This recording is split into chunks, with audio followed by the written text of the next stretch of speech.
Thank you, Madam, for giving the opportunity. Madam, the Honorable Minister started while introducing the bill that this bill is being brought to protect the urban cooperative banks and the depositors.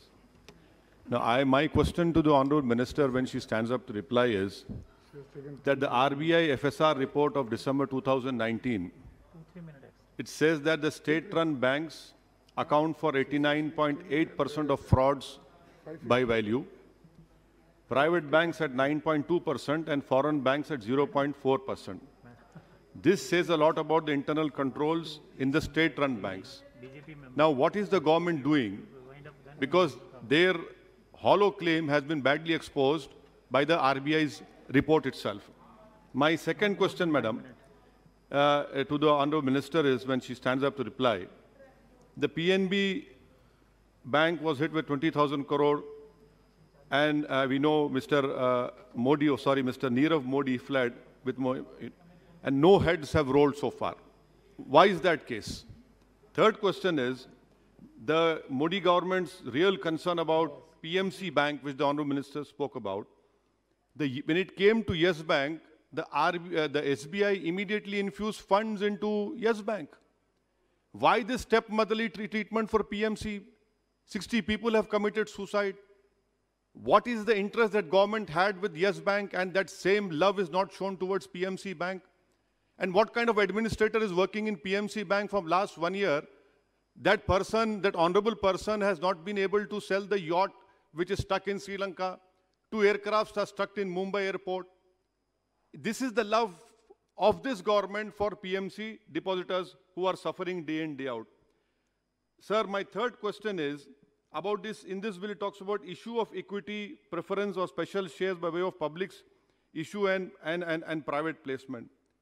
Are you trying to say that now SEBI will interfere in it?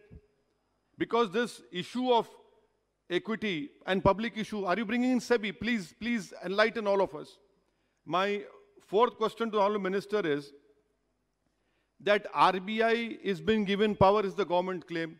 If that is the case, why did Yes Bank, PNB, IL&FS, and in March 2020, Franklin Templeton happened? What was RBI doing? What was his government doing? How did they allow all these four important things which happened was right under the rule of Mr. Modi? My fifth question is, since demonetization, the financial industry is slowly and steadily collapsing and showing how regulation by RBI, SEBI, NABARD is completely absent. So the way banks are now suffering, I feel one of the reasons is because of this unplanned Tughlaq-like decision of demonetization. Madam, sir, my sixth question is, this frauds reported by banks, which I said in the first point, about 1 lakh and above fraud has increased by 28%.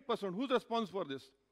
And may I request the government that Bank of Maharashtra, my colleague Mr. Imtiaz Jalil, MP for Aurangabad, is right when he told me that Bank of Maharashtra should not be privatized because it is running in profit, the government should not do it. And the last point which I want to know from the Honorable Minister when she stands up to reply is that this Modi government has this habit of encroaching upon, basically weakening the federalism, encroaching upon the state list. You know for a fact what is the state subject, what is the central list. Why is it that you bring such a legislation wherein, what are your designs?